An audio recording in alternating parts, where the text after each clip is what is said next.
years passed, and still he nor she had confessed their feelings. They were both in the worst place two 15-year-olds could be in. They were in the friend zone. But he knew tonight would be different. It was May. It was brilliantly warm outside. Warmth he hadn't experienced in Yorkshire since an important day of his life 3 years previous. And tonight was the night of the school ball. Yesterday he had punched her in the arm, laughing. So desperate was he to make him asking her to the ball as plutonic as possible. He saw her walking through the school corridor, and it was his last chance to ask her before his nerve went. The only way was to play the fool. So he jumped into her path, planted a right hook to her arm, and blurted, "Hi there, would you like to go to the ball? Great, I'll meet you outside the school hall at 7. Cheers, mate, it'll be a laugh." And then running away before she could answer. He had really regretted doing that, especially saying "cheers, mate."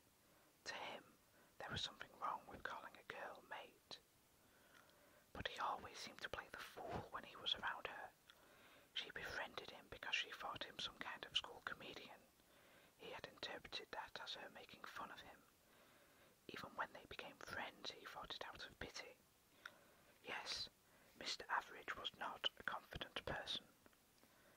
But then she had caught up with him after school. He was walking along the farmer's path he always used as a shortcut to get home. The countryside was beautiful around there, and every summer he would use that path. He found it calming. "Hey, you, I have a bruise, you know." "Hey, sorry," he managed. God, she was pretty in this light. "Apology accepted," she smiled. "And yes." "Yes," he asked. "Yes." Yes what?" Pleading ignorance, but really his heart was pumping, and he didn't want to make a fool of himself by assuming she was saying yes to what he hoped with all his might she was agreeing to. "I'll go to the ball with you," she said. Have you ever been caught in a perfect moment? A fleeting tiny bit of time where the world stops spinning and you feel like you could drown in happiness. For him, this was a perfect moment, and for a second he thought he would break out into tears, and then something brought him back to reality. What if she was going to the ball with him as a friend? It was something he had been through a lot over the last 3 years. He had plenty of chances with her, and he just never had the nerve to take the first step. Now it was 2 hours to the big night, and he was remembering numbly saying, "Okay, cool," when she had said she would go with him. He looked at his reflection in the bedroom mirror. He was dressed in a dark blue tuxedo with matching bow tie. It was slightly loose on him, a hand-me-down from his older brother. He smiled into the mirror and said to himself, "Don't mess this up." It was exactly 7:04 p.m. and still bright and warm when he saw her waiting for him in the school hall steps. He had never seen anything so gorgeous in all his life. She was dressed in a red ball gown, shoulders exposed, with matching lipstick and dark smouldering eyelashes. If looks could kill, he was a dead man. He wanted to run away at that moment. He wasn't ready for this. Then as he approached her, he realized something was wrong. She looked upset. Had he done something wrong? Or maybe she didn't want to be there with him. "Hi," he said, smiling at her. "Hi," she replied. "Listen, if you'd rather go in there with someone else, you..." "What? Why would you say that to me?" she said. She looked close to tears. "Well, you look upset." "I'm fine," she said. "Don't you want to take me inside?" "Yeah, of course, but then here," she said, and she lifted her elbow to him, smiling, though it seemed forced, he thought. He linked his arm through hers and melted at her body so close to his. He led her into the school hall, troubled by her subdued nature, and tried to push his worries to one side. "Don't mess this up, don't mess this up, don't mess this up," he thought. The night was not going well. She had hardly said a word to him, and his confidence was waning with every moment.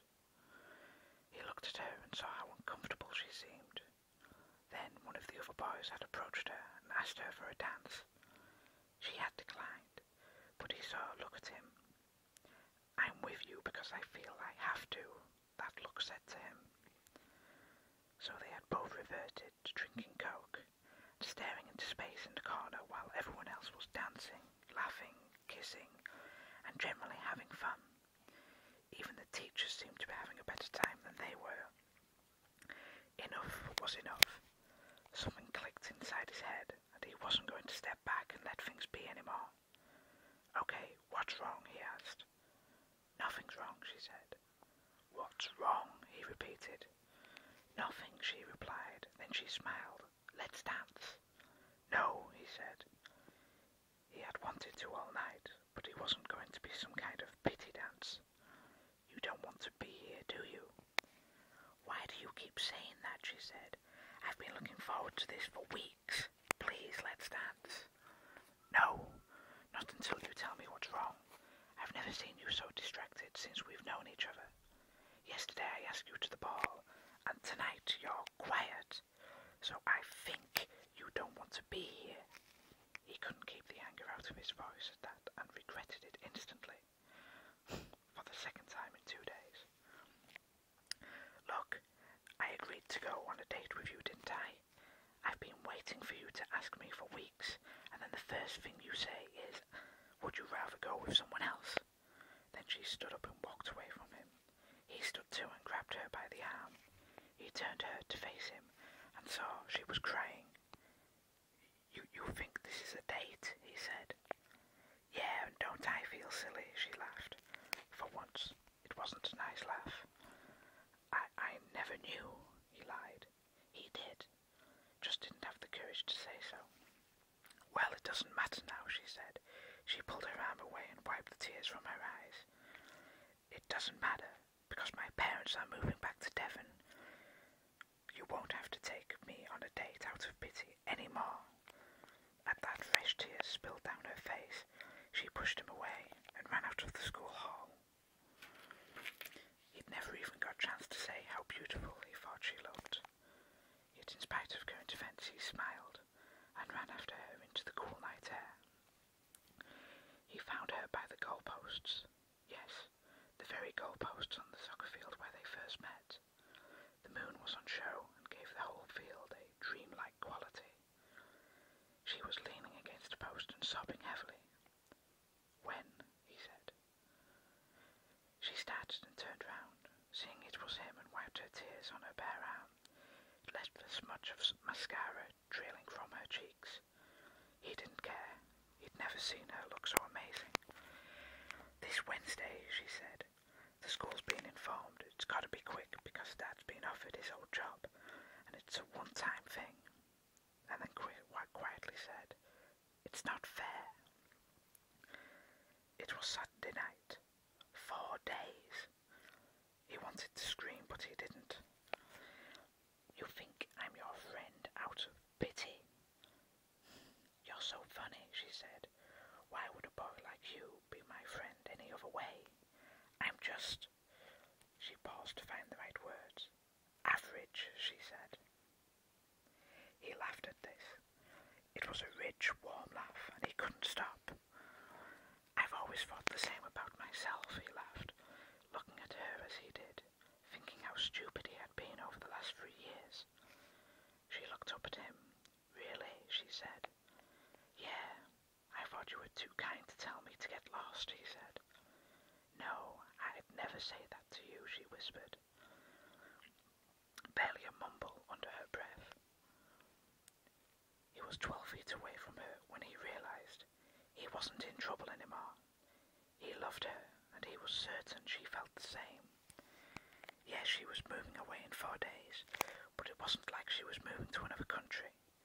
Devon was only 300 miles away, and what was 300 miles between two teens in love? There was no way he was messing this up. "Hey," he said, "you are the prettiest girl in school."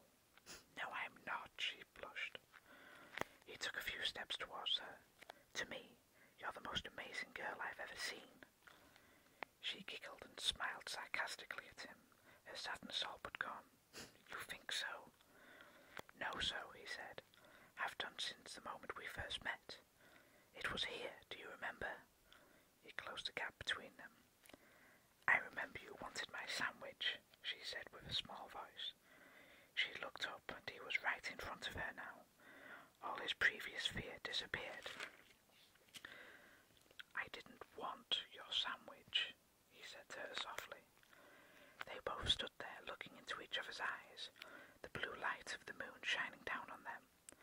Onlookers would have seen two silhouettes holding each other close, a Valentine card picture if ever they saw one. And then, finally, for him and her, the world exploded. He felt every muscle, every fibre of his being tighten and relax at the same time, their lips touching in their first kiss. She felt weak, but safe as the kiss went on. She could melt into his arms and know she would be protected. His whole body came alive as goosebumps travelled up his neck and head. At last the kiss ended. They looked at each other and smiled. The smiles matched.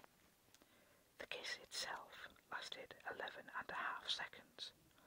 To Mr. and Mrs. Average, it was a perfect moment that lasted forever.